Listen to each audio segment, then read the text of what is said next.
இயேசு நம் பரிகாரி. இத பத்தி நாங்க ஒரு பாட்டு பாட போறோம். நீங்களும் எங்க கூட சேர்ந்து பாட்டு பாடுங்க. நான் சுகமானேன், நான் சுகமானேன், புண்ணியரின் காயங்களா. நான் சுகமானேன், நான் சுகமானேன், புண்ணியரின் காயங்களாய், புண்ணியரின் காயங்களா. அல்லேலூயா, அல்லேலூயா, அல்லேலூயா, ஆனந்தமே. அல்லேலூயா, அல்லேலூயா, அல்லேலூயா, ஆரோக்கியமே. அல்லேலூயா, ஆரோக்கியமே. என் நோய்கள் தீர்த்தார், என் நோய்கள் தீர்த்தார், பாவமான சிலுவையே. என் நோய்கள் தீர்த்தார், என் நோய்கள் தீர்த்தார், பாவமான சிலுவையே. அல்லேலூயா, அல்லேலூயா, அல்லேலூயா, ஆனந்தமே. அல்லேலூயா, அல்லேலூயா, அல்லேலூயா, ஆரோக்கியமே. அல்லேலூயா, ஆரோக்கியமே. இயேசு என் தேவன், இயேசு என் தேவன், எந்த நல்ல பரிகாரி. இயேசு என் தேவன், இயேசு என் தேவன், எந்த நல்ல பரிகாரி, எந்த நல்ல பரிகாரி. அல்லேலூயா, அல்லேலூயா, அல்லேலூயா, ஆனந்தமே. அல்லேலூயா, அல்லேலூயா, அல்லேலூயா, ஆரோக்கியமே. அல்லேலூயா, ஆரோக்கியமே.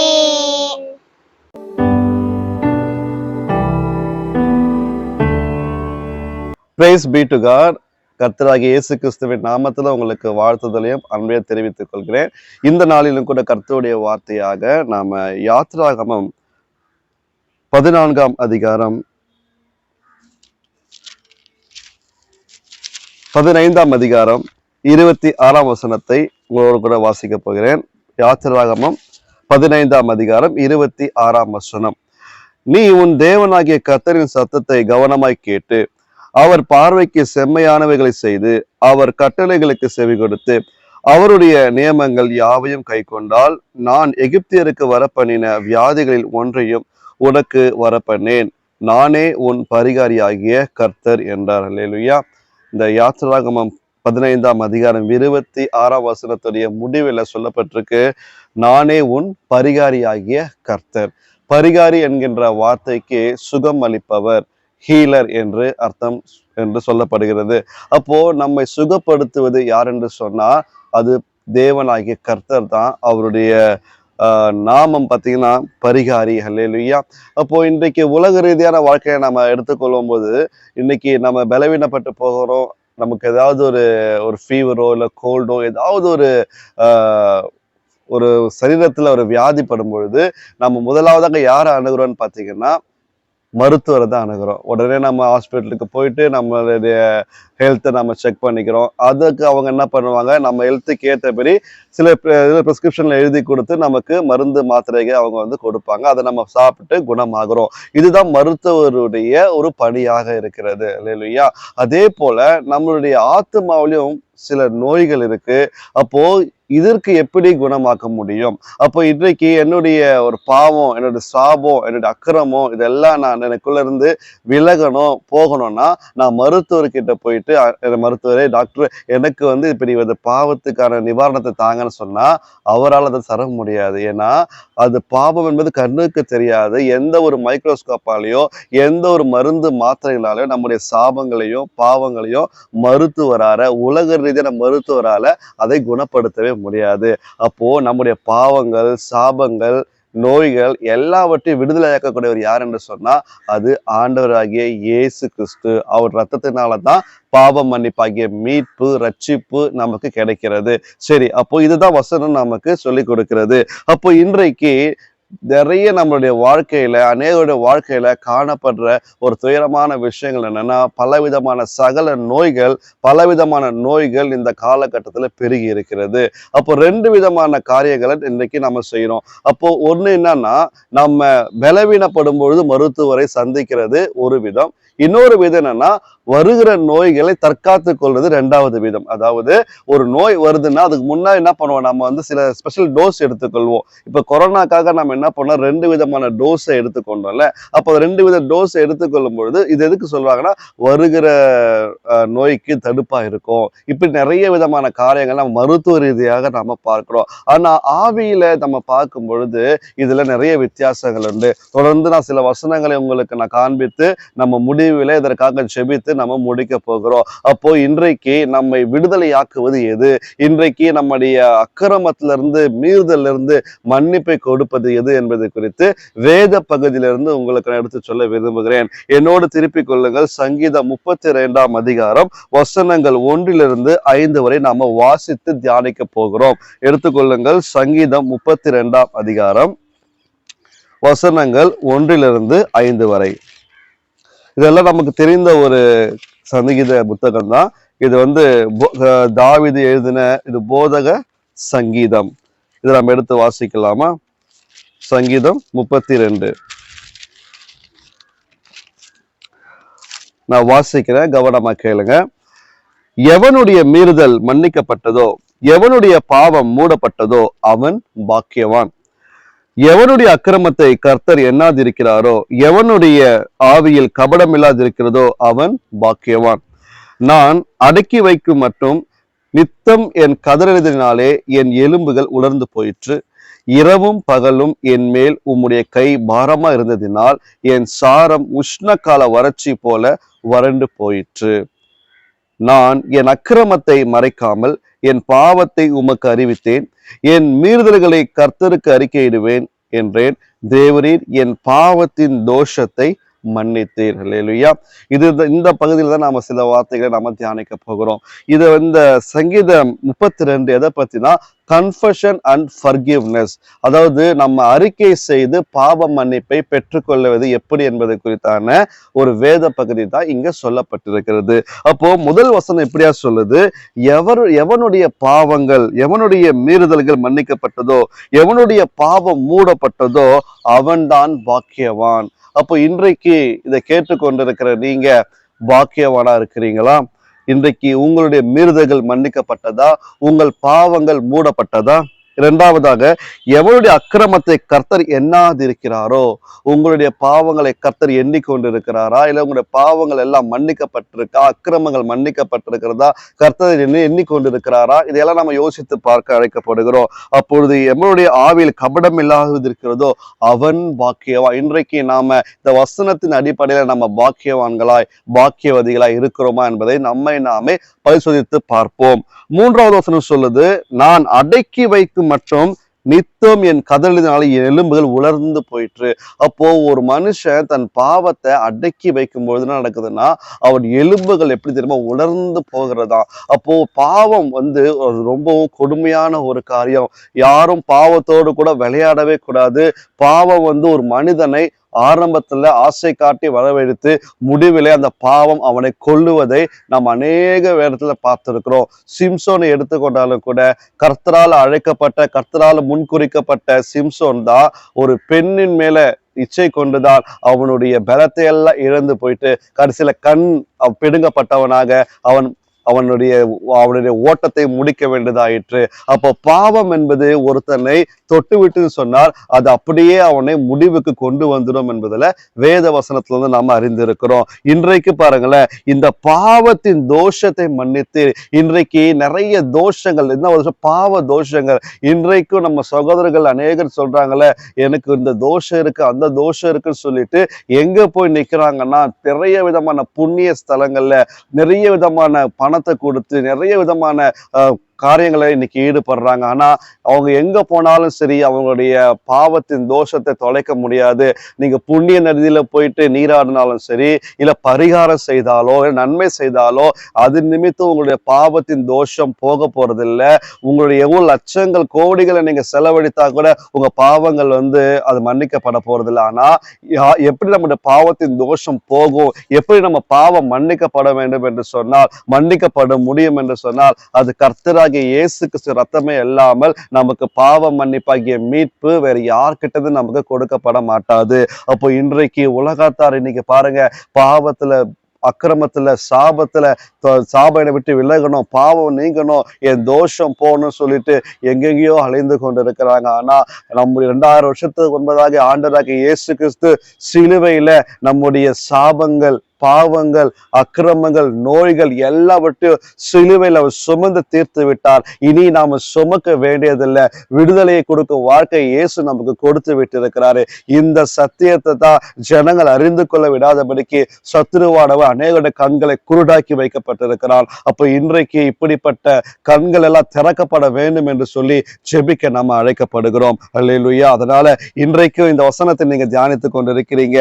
அப்போ இந்த 4ஆம் வசனம் சொல்லுது, இரவும் பகலும் என் மேல் உம்முடைய கை பாரமா இருந்தால். இங்கிலீஷ்ல இன்னும் அழகா போட்டிருக்கோம், டே அண்ட் நைட் நீங்க பனிஷ் பண்ணி கொண்டிருக்கிறீங்க. இதனால என்னுடைய ஆத்மா ட்ரெயின் ஆயிடுச்சு.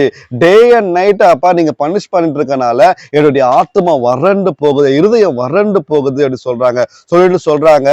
இந்த சம்மர் டைம்ல நம்ம வெயில்ல போகும்போது நம்ம சரீரத்துல எப்படி ஒரு தோல் உரியுமோ, எப்படி நம்ம இந்த சம்மர் டைம்ல நம்ம இந்த சன் லோஷன் எல்லாம் போட்டுக்கிட்டு நம்ம வெயில்ல பாதுகாத்துக்கலாம் நம்ம போறோம் பாத்தீங்களா? அப்படி நம்ம பாதுகாப்பு இல்லாம போனோம்னா சூரிய வெயிலினால அநேக சர்மம் என்ன ஆகும் தெரியுமா? அப்படியே வறண்டு போகுதான். அதை உதாரணம் சொல்றாங்க.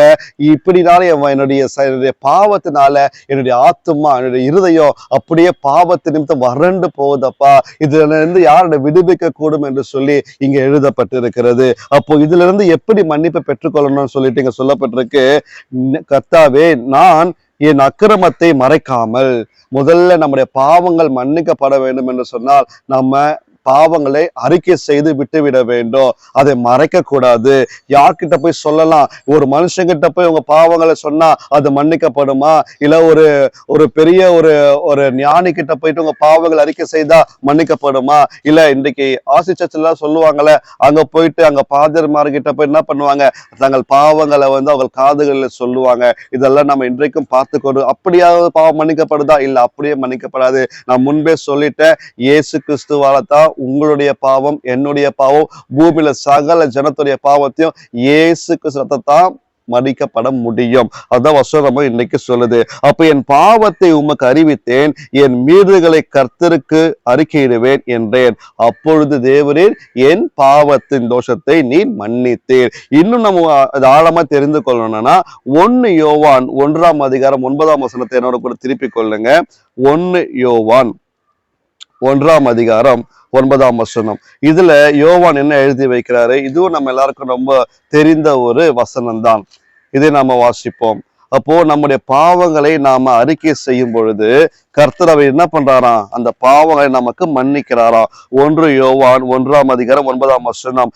நம்முடைய பாவங்களை நாம் அறிக்கையிட்டால் பாவங்களை நமக்கு மன்னித்து எல்லா அநியாயத்தையும் நீக்கி நம்மை சுத்திகரிப்பதற்கு அவர் உண்மையும் நீதியும் உள்ளவராய் இருக்கிறார். அல்லேலூயா. பாருங்க, நம்முடைய பாவங்களை நாம் அறிக்கையிட்டால் பாவங்களை எல்லாம் நமக்கு மன்னித்து நமக்கு இருக்க எல்லா அநியாயத்தையும் நீக்கி நம்ம சுத்தம் பண்றதுக்கு அவர் யார் தெரியுமா? அவர் உண்மை உள்ளவராய் நீதி உள்ளவராய் நம்ம ஆண்டவராகிய இயேசு கிறிஸ்து இருக்கிறார். இன்றைக்கு நாம செய்ய வேண்டியது என்ன தெரியுமா? நம்ம இயேசு கிட்ட போயிட்டு பல லட்சங்களையோ இல்ல எனக்கு இதை பண்ற அதை பண்ற எதுவுமே சொல்ல தேவையில்லை. ஆண்டவரே ஏசப்பா, நான் பாவியாகி உங்க சமூகத்துல வரேன். சிறு வயதுல இருந்து இந்த நிமிஷம் வரை என் வாழ்க்கையை நான் ஒப்பு கொடுக்கிறேன். என்னுடைய பாவ வாழ்க்கையில இருந்து நீங்க விடுதலை கொடுங்க ஆண்டவரே. இன்றைக்கு நிறைய பேரை சொல்லி கேள்விப்பட்டிருக்கிறோம். இப்ப எத்தனையோ விதமான சாட்சிகளை நம்ம கேட்டிருக்கிறோம். ஒரு மனுஷன் இப்படியாக சொன்னானா, ஒரு மனுஷனை ஒரு ஒரு ஆண்டவருடைய ஊழியக்காரர் போய் சந்தித்து என்ன பண்றாரு, சந்தித்து அவர்கிட்ட பேசுறாரு. உங்களுக்கு நான் எதற்காக ஜெபம் பண்ணணும் அப்படின்னு கேட்கிறாங்க. அதற்கு அவர் சொல்றாரு, நீங்க வீடு ஆசீர்வாதமா இருக்கணும் அப்படின்னு ஜெபம் பண்ணுங்க அப்படின்றாரா. அப்போ அந்த போதர் கேட்கிறாரு, உங்க பாவங்கள் மன்னிக்கப்பட்டுச்சாயா அப்படின்னு கேட்கிறாரு. அதற்கு அந்த ஐயா சொல்றாரு, நான் பாவமே செய்யலையேப்பா, நான் யாருடைய பணத்தையோ நான் திருடல, யாரையோ ஏமாத்தல, எந்த ஒரு கொலையையோ எந்த ஒரு வம்புக்கும் நான் போறதில்லை, நான் உடைய வேலை ஒண்ணுன்னு தான் இருக்கிறேன், நான் எந்த பாவமும் செய்யலையே அப்படின்னு சொன்னாங்களாம். நான் உங்க நீங்க பாவம் மன்னிப்புக்காக உங்களுடைய மீட்புக்காக நான் ஜெபிக்க விரும்புறேன், ஆவியானவர் உணர்த்துகிறார் என்று சொல்லும் பொழுது அந்த மனிதர் என்ன சொன்னாரு, நான் பாவமே பண்ணலன்னு சொல்லிட்டு திரும்ப சொல்லிட்டே இருந்தாராம். அப்பொழுது அந்த தேவ ஊழியருக்கு என்ன செய்வது என்று தெரியல. அப்ப பரிசுத்த ஆவியானவர் பேசினாரா, வேத பகுதியில் இந்த வசனத்தை எடுத்து நீ காட்டி பேசு சொல்லிட்டு இயேசுக்கு சொன்னார்ல, உங்க இருதயங்களில இருந்து பொல்லாத விதமான தீமைகள் புறப்பட்டு வருகிறது, உங்க இருதயத்துல கபடு, திருட்டு, பொய், களவுகள், காம விகாரங்கள், இப்படிப்பட்ட ஒரு 13 காரியங்களை ஆண்டவராகிய இயேசு கிறிஸ்து வேதத்தை சொல்லியிருப்பாரு. இதெல்லாம் அவர் படித்து காண்பித்த பொழுது, அப்பொழுது அந்த ஊழியக்காரர் சொல்லும் பொழுது, அப்பொழுது அதை கேட்டுக்கொண்டிருந்த அந்த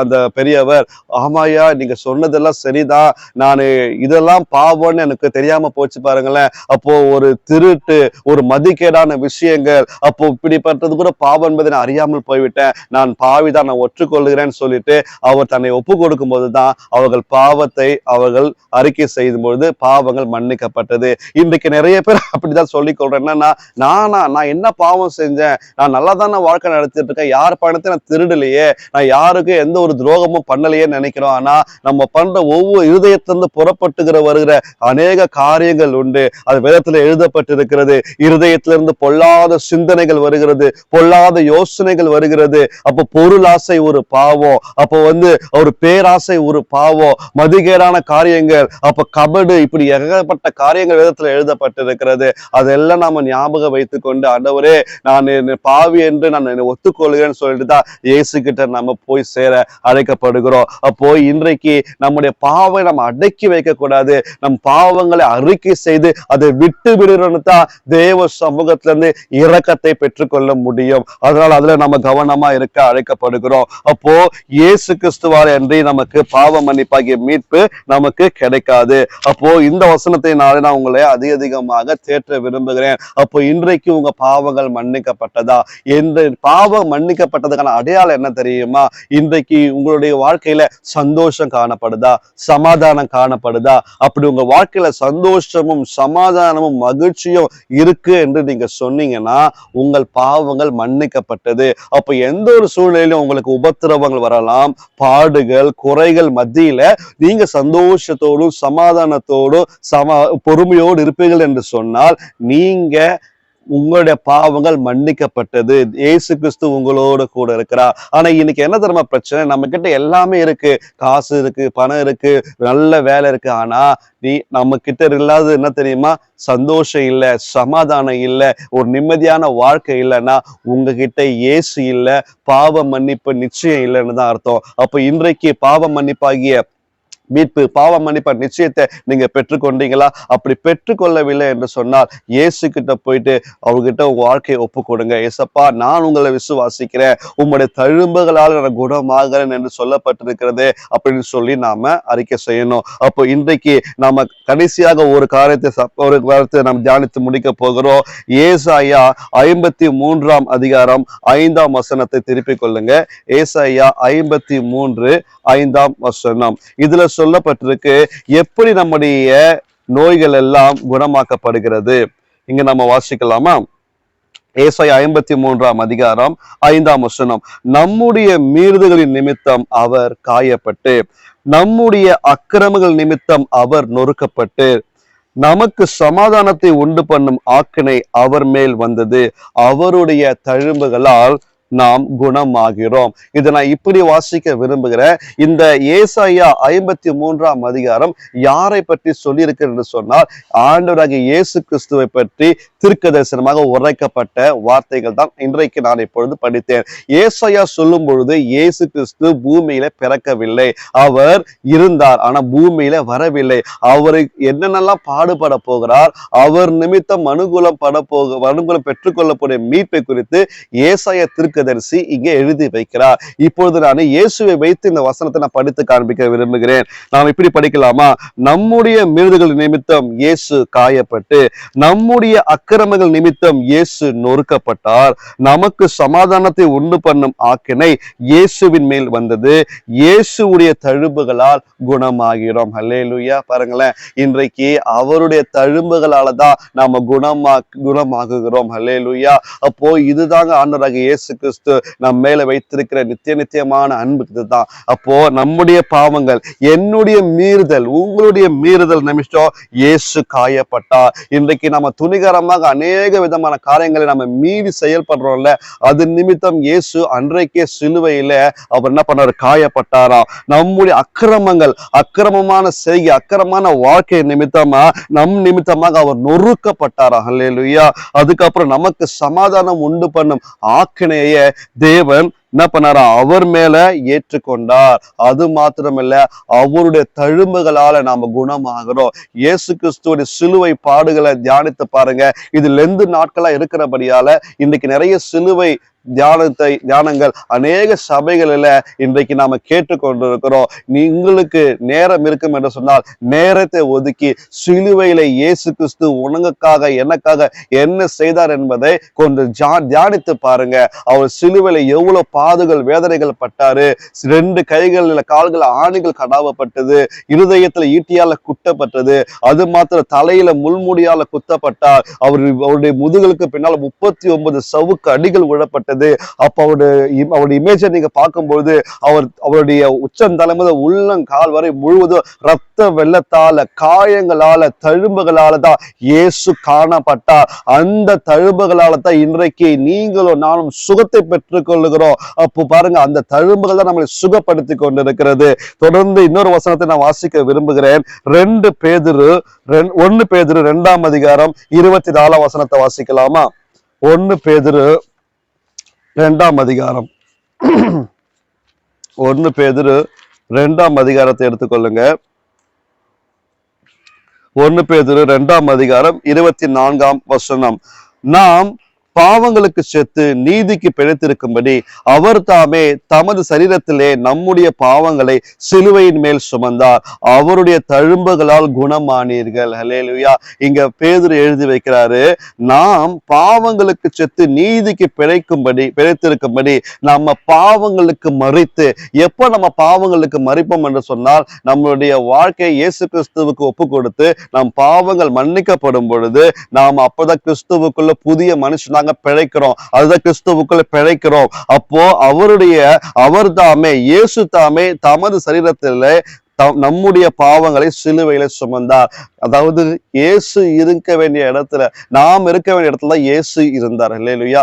இயேசு எந்த ஒரு தவறும் பாவமும் செய்யாதவர். ஆனா நாம தொங்க வேண்டிய இடத்துல நம்ம மேல விழுந்த அடி அவர் மேல ஏற்றுக்கொண்டார். இல்லையா? இதுதாங்க உண்மையான அன்பு.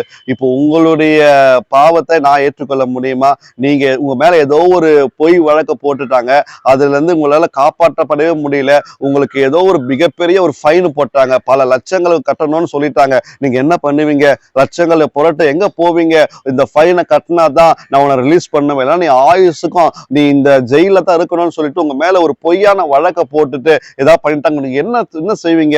யோசிப்பீங்கல்ல, இந்த உபத்திரத்தை யார் காப்பாற்ற முடியும்? யார் இந்த இவ்வளவு தொகையை கொடுத்து என்ன இந்த பாவத்துல இருந்து, இந்த அடிமையிலிருந்து யாரை கூட்டிட்டு போவான்னு நீங்க யோசிக்க தோணல. ஆனா பாருங்க, நடந்தது என்ன தெரியுமா? ஒரு மனுஷன் வராரு, வந்து உங்களுக்கு பல லட்சங்கள் மக்கள் ஒரு 50 லட்சத்தை கொடுத்துட்டு உங்களை விடுதலையாக்கி நான் நிக்கிறேன்னு சொல்லி போய் நின்னாங்கன்னா எப்படி இருக்கும்? உங்க பார்வையில அவர் எவ்வளவு வெளியேற பெற்ற மனுஷனா இருப்பார்ல, யாருன்னே தெரியல, இவர் எனக்காக இவரு இவ்வளவு லட்சங்களை கொடுத்து என்ன விடுதலையாக்கிட்டு இவரு போய் நிக்கிறாருன்னு சொல்லிட்டு அவர் மேல உங்களுக்கு எவ்வளவு அன்பும் எவ்வளவு மரியாதையும் எவ்வளவு கனமும் நீங்க படுத்திருப்பீங்க. இந்த இடத்துல இயேசு நமக்காக நாம தொங்க வேண்டிய சிலுவையில இயேசு கிறிஸ்து தொங்கினாரு. நாம் மேல விழ வந்த ஆக்கினை, நம்ம மேல விழ வந்த அடிகளை அவர் மேல ஏற்றுக்கொண்டு நம்மளை விடுதலையாக்கி அவர் சிறையாக்கி பண்ணார். இதுதான் கர்த்தர் நம்ம மேல வைத்திருக்கிற அன்பு. அப்போ அவருடைய தழும்புகளால தான் இன்றைக்கு நாம குணமாகி கொண்டிருக்கிறோம். அப்போ இன்றைக்கு உங்களுக்குள்ள இருக்கிற நோய்களை இயேசு கிறிஸ்து அன்றைக்கே சுமந்து விட்டா. இனி நீங்க சரீரத்துல சுமக்க வேண்டிய இல்ல, பாவங்களை நீங்க சுமக்க வேண்டியதில்ல, சாபங்களை நீங்க சுமக்க வேண்டியதில்லை, நோய்களை நீங்க சுமக்க வேண்டியதில்லை. இயேசு கிறிஸ்து அனைத்தையும் சிலுவையில அப்பொழுதே சுமந்து தீர்த்து விட்டார். அதனால இயேசு சொன்னாரு, எல்லாம் முடிந்தது என்று சொன்னார். அவர் வந்த நோக்கத்தை சிறப்பாக செய்து முடித்தார். அவர் நம்முடைய பாவங்களை எல்லாம் சுமந்து விட்டபடியால எல்லாவற்றையும் செய்து முடித்து சொல்லிட்டு தன் ஜீவனை சிலுவையிலே விட்டார். ஆனால் அவர் சொன்னபடி 3ஆம் நாள் உயிரோடு கூட எழுந்து இன்றைக்கும் ஜெய கிறிஸ்துவாக நம்மோடு கூட இருக்கிறார். ஹல்லேலூயா. இன்றைக்கு உங்க நோய்கள், என் நோய்கள் எப்படி மறைகிறதுன்னு சொன்னால், எவனோட விசுவாசத்தோடு இயேசுவே உங்களுடைய தழும்புகளை நான் குணமாக்க விரும்புகிறேன், உங்களுடைய தமிழனை குணமாக்கும் சொல்லி நீங்க ஜெபிக்கும் பொழுது கட்டாயம் அந்த உங்களுடைய விசுவாச நிமித்தமாக அவர் தழும்புகளால நீங்களும் நானும் சுகத்தை பெற்றுக் கொள்ளுவோம். இது விசுவாச அறிக்கையை நம்ம செயல்படுத்த வேண்டும். இன்றைக்கு எல்லாத்துக்கும் நாம டாக்டர் நோய்க்கு போய் கொண்டிருக்கிறோம்ல, கொஞ்ச நேரம் அமர்ந்த ஆண்டவரே இந்த பலவீனத்துக்கு காரணம் என்ன? சில நோய்களுக்கு சில சாபங்கள் காரணமா இருக்கும். அப்ப அதெல்லாம் நம்ம கண்டுபிடித்து கொண்டுதான் நம்முடைய வாழ்க்கையில இருக்கிற சாபங்கள் முறிக்கப்படணும். இன்றைக்கு யோசித்து பாருங்க, இன்றைக்கு உங்களுக்குள்ள எல்லாமே பர்ஃபெக்டா இருக்கா? உங்களை பாவங்கள் பின்தொடர்றதா, சாபங்கள் பின்தொடர்றதா? நம்முடைய மூதாதையர் செய்த பாவத்தின் நிமித்தம் கர்த்தர் தலைமுறைகளை விசாரித்துக் கொண்டிருக்கிறேன்னு சொல்ல வசனத்தை படிக்கிறோமே. இன்றைக்கு அப்படி என்னுடைய மூதாதையர்கள் செய்த பாவத்தின் நிமித்தம் நான் என்னுடைய குடும்பம் பாதிப்புல இருக்குதா, சாபத்துல இருக்குதா, அடிமைத்தனத்துல இருக்கான்னு சொல்லிட்டு நீங்கள் உங்களை நாங்க யோசித்து நீங்க பாருங்க. அப்படி உங்களுக்குள்ள ஏதாவது அடையாளம் காணப்பட்டா இப்பொழுதே இயேசு கிட்ட ஓடி வந்து, ஆண்டவரே எல்லா விதமான பாவ நுகங்களையும் என்னை விட்டு நீக்கி போடுங்கன்னு சொல்லி நீங்க செபிக்கும் பொழுது, ஏறெடுக்கும் பொழுது கர்த்தர் உங்களுக்கு விடுதலையை கொடுப்பாரு. இது நம்ம விடுதலையை கொடுக்கும்படிதான் இயேசு கிறிஸ்து நம்ம கூட இருக்கிறாரு. குமாரன் விடுதலையாக்கினால் நீங்கள் மெய்யாலுமே விடுதலை ஆவீங்கன்னு வசனம் சொல்லுகிறபடியால இன்றைக்கு நாம விடுதலையான வாழ்க்கையை வாழும்படிதான் தேவன் விரும்புகிறாரு. இந்த சத்தியத்தை நாம கேட்க கூடாதபடிதான் பிசாசு இன்றைக்கு அநேகரை பயமுறுத்தி கொண்டும் குழப்பி கொண்டும் நம்மளை வஞ்சித்து கொண்டும் இருக்கிறார். அதனால உங்களை விசுவாச அறிக்கை செய்யுங்க. எப்பவுமே சொல்லுவேன், விசுவாச அறிக்கை செய்யறது ரொம்ப ரொம்ப ரொம்ப முக்கியம். என்ன செய்யணும் தெரியுமா? இயேசுவே என் தெய்வன், அவர் எனக்காக சிலுவையில சகலத்தையும் செய்து முடித்து விட்டார். என் பாவங்கள் சிலுவையில மன்னிக்கப்பட்டது. இயேசு கிறிஸ்துவால் நான் கழுவப்பட்டிருக்கிறேன். எனக்கு மீட்பை இயேசு கிறிஸ்து கொடுத்து விட்டார். அவர் காயங்களால் சுகத்தை பெற்றுக்கொண்டேன். என்னை பலப்படுத்துற கிறிஸ்துவால் எல்லாவற்றையும் செய்ய பலன் என்று சொல்லி இப்படி எல்லாம் நம்ம ஜெபிப்போம் என்று சொன்னார், இப்படி விசுவாச அறிக்கை நாங்கள் செய்வோம் என்று சொன்னார், கர்த்தர் கட்டாயம் நம்மையும் நம்முடைய குடும்பங்களையும் எல்லாவற்றையும் அவர் ஒரு புதிய பாதையை தந்து நம்மளை விடுதலையாக்குவார் என்பதுல எந்த ஒரு சந்தேகமும் நமக்கு தேவையில்லை. அதனால இந்த வார்த்தை உங்களுக்கு பிரயோஜனமா இருக்கும் என்று நான் விசுவாசிக்கிறேன். தொடர்ந்து சிலுவை குறித்தான தியானத்துக்குள்ள வாங்க. இயேசு தான் நம்முடைய பரிகாரி. இந்த இயேசுவை நம்ம தொடர்ந்து பற்றி கொள்ளுவோம். நம்முடைய தொடர்ந்து விடுதலையான ஒரு வாழ்க்கையை வாழ்வோம். கர்த்தர் தாமே இந்த வார்த்தையின் மூலியமாக உங்களையும் என்னையும் ஆசீர்வதிப்பாராக. ஆமேன். சரி, ஜெபிக்கலாமா? ஜெபம். பரிசுத்தமுள்ள நல்ல தேவனே, இந்த அருமையான இந்த ஓய்வு நாளில கூட அப்பா உம்முடைய வார்த்தைகளை கேட்கும்படி வைத்த கிருபைகளுக்காக ஸ்தோத்திரங்கள் அப்பா. உம்முடைய அப்பா சிலுவையில் நீர் எங்களுக்காகப்பட்ட பாடுகள், வேதனைகள் யாவற்றையும் நாங்கள் நினைவு கூறுகிறோம் அப்பா. எங்கள் பாவங்களை போக்க வந்த தேவனே, உண்மை நாங்கள் நன்றியோடு நாங்கள் துதிக்கிறோம் அப்பா. அப்பா இயேசுவே, உம்முடைய வல்லமையுள்ள கருத்திற்குள்ளே எங்களை ஒப்பு கொடுக்கிறோம். இன்றைக்கு அப்பா இயேசு கிறிஸ்து ரத்தத்தினால பாவ மன்னிப்பாகிய மீட்பை எங்களுக்கு கொடுத்த கிருபைகளுக்காக ஸ்தோத்திரம் பிதாவே. இன்றைக்கும் இயேசு கிறிஸ்துவின் தழும்புகளால நாங்கள் சுகமாகி கொண்டு இருக்கிறோம் அப்ப. இன்றைக்கும் அப்பா அநேகர் பலவிதமான நோய்களில் இருக்கிறாங்க அப்பா. பலவிதமான வியாதிகள் மத்தியில் மத்தியில இருக்கிறாங்க, பலவிதமான போராட்டங்கள்ல இருக்கிறாங்க, பிசாசின் பிடியில இருக்கிறாங்க அப்பா, பலவிதமான அப்பா பாவத்தின் தோஷத்தை எங்க போய் தொலைக்கிறதுன்னு தெரியாம இன்றைக்கு அநேகர் வேதனை மத்தியில இருக்கிறாங்கப்பா. அப்படிப்பட்ட ஜனங்களுடைய வாழ்க்கையில ஒரு வெளிச்சத்தை கர்த்தர் கொடுக்கும்படியாக ஜெபிக்கிறோம். இயேசு கிறிஸ்துவை சொந்த ரட்சகராக அவர் யோசித்து பார்க்கட்டும் கர்த்தாவே.